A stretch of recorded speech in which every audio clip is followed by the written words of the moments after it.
Assalamualaikum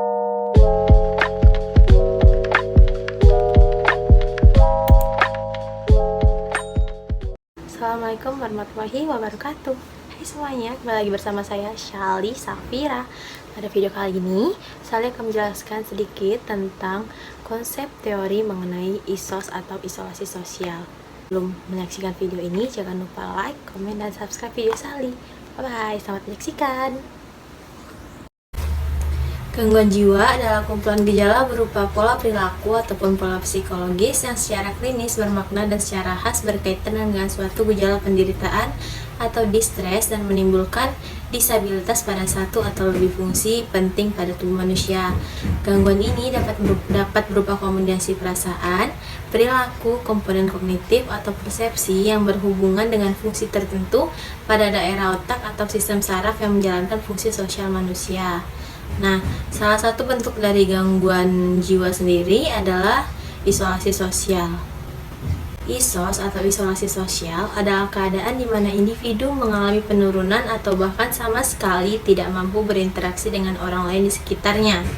Klien mungkin merasa ditolak, tidak diterima, kesepian, dan tidak mampu membina hubungan yang berarti dengan orang lain. Isolasi sosial sendiri merupakan salah satu masalah keperawatan yang banyak dialami oleh pasien gangguan jiwa berat.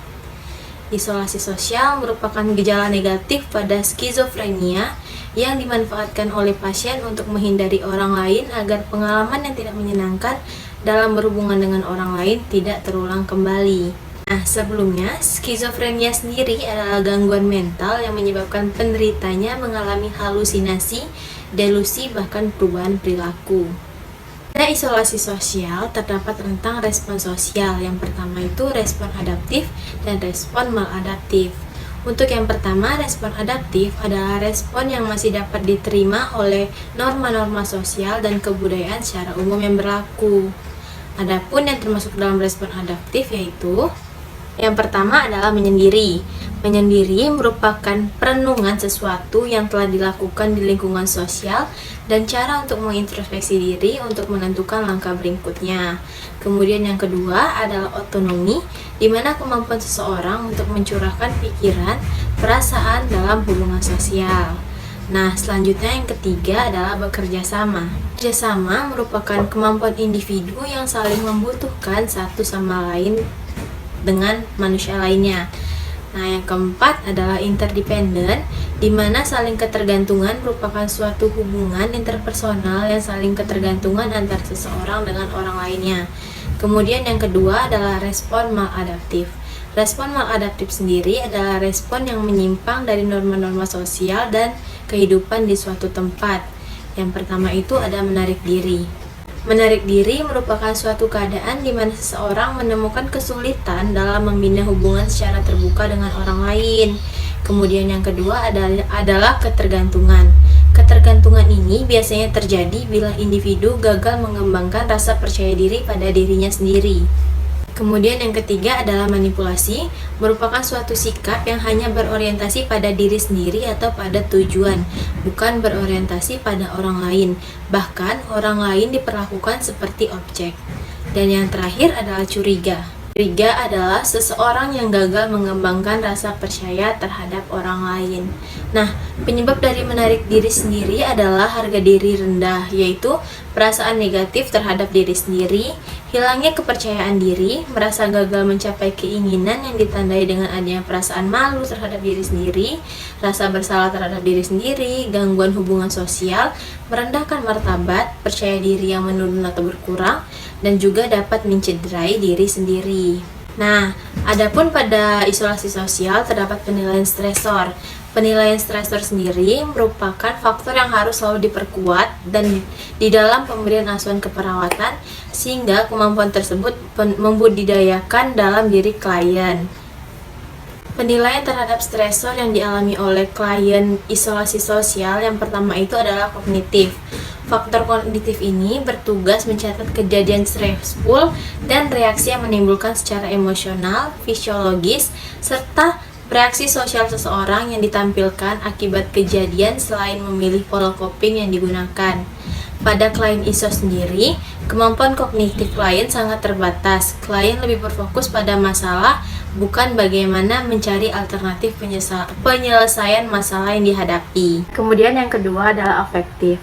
Respon afektif pada isolasi sosial merupakan adanya perasaan putus asa, sedih, kecewa, hingga merasa tidak berharga dan merasa tidak diperhatikan. Perasaan ini dapat mengakibatkan sikap menarik diri seseorang dari lingkungan sekitar. Kemudian yang ketiga adalah fisiologis. Respon fisiologis sendiri merupakan respon neurobiologis yang bertujuan untuk menyiapkan klien dalam mengatasi bahaya. Respon perilaku ISO seni yang ditampilkan merupakan hasil belajar dari pengalaman sosial pada masa kanak-kanak dan dewasa, khususnya dalam menghadapi berbagai stresor yang mengancam harga diri klien. Kemudian selanjutnya adalah perilaku. Perilaku merupakan hasil dari respon emosional dan fisiologis. Respon perilaku isolasi sosial teridentifikasi 3 perilaku yang maladaptif, yaitu sering melamun, tidak mau bergaul dengan klien lain, tidak mengemukakan pendapat, mudah menyerang, dan ragu-ragu dalam mengambil keputusan atau melakukan tindakan. Kemudian selanjutnya adalah sosial. Sosial merupakan hasil perpaduan dari respon kognitif, afektif, fisiologis, dan perilaku yang akan mempengaruhi hubungan atau interaksi dengan orang lain. Respon negatif yang ditampilkan merupakan akibat keterbatasan kemampuan klien dalam menyelesaikan masalah dan keterbatasan klien sendiri dalam melakukan penilaian terhadap stresor, sehingga klien memilih untuk menghindari stresor, bukan sesuatu yang harus dihadapi atau diselesaikan. Nah, menurut Pusdiklatnakkes, tanda dan gejala isolasi sosial dapat dinilai dari ungkapan klien yang menunjukkan penilaian negatif tentang hubungan sosial dan didukung dengan data-data observasi. Yang pertama itu untuk data objektif, pasien mengungkapkan tentang perasaan sepi, perasaan tidak nyaman, perasaan bosan, dan waktu terasa lambat, serta ketidakmampuan berkonsentrasi dan perasaan ditolak. Nah, untuk data objektif sendiri, pasien tampak banyak diam, tidak mau bicara, tampak sedih, tidak mau berinteraksi dengan orang lain, sering menyendiri, kontak mata kurang, dan muka terlihat datar.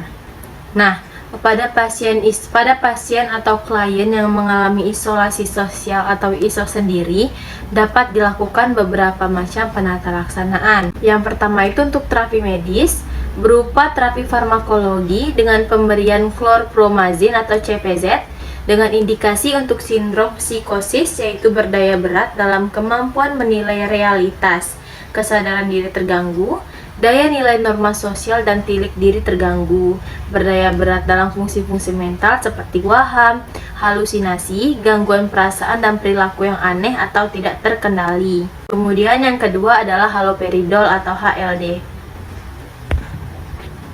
Indikasi pemberian haloperidol yaitu berdaya berat dalam kemampuan menilai realita dalam fungsi netral serta fungsi kehidupan sehari-hari.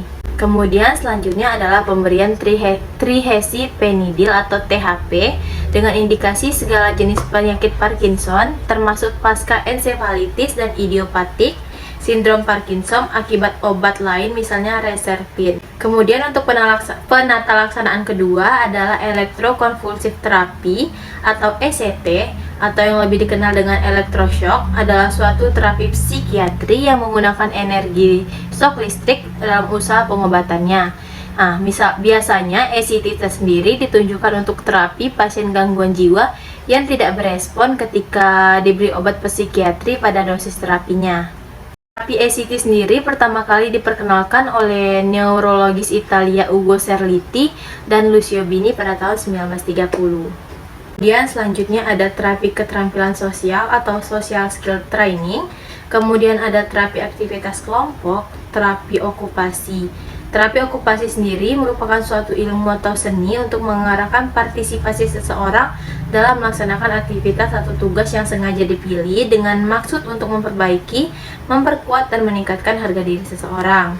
Kemudian ada terapi psikoreligius, di mana terapi keagamaan ini pada kasus-kasus pasien gangguan jiwa memiliki banyak manfaat. Misalnya, angka rawat inap pada pasien skizofrenia yang mengikuti kegiatan keagamaan lebih rendah bila dibandingkan dengan mereka yang tidak mengikutinya. Gitu teman-teman. Nah teman-teman, itulah tadi sedikit penjelasan Sally tentang isolasi sosial atau ISOS dalam keperawatan jiwa. Semoga materi yang Sally sampaikan bisa bermanfaat bagi teman-teman sekalian. Jangan lupa saksikan video-video Sally selanjutnya. Terima kasih. Wassalamualaikum warahmatullahi wabarakatuh. Sampai jumpa.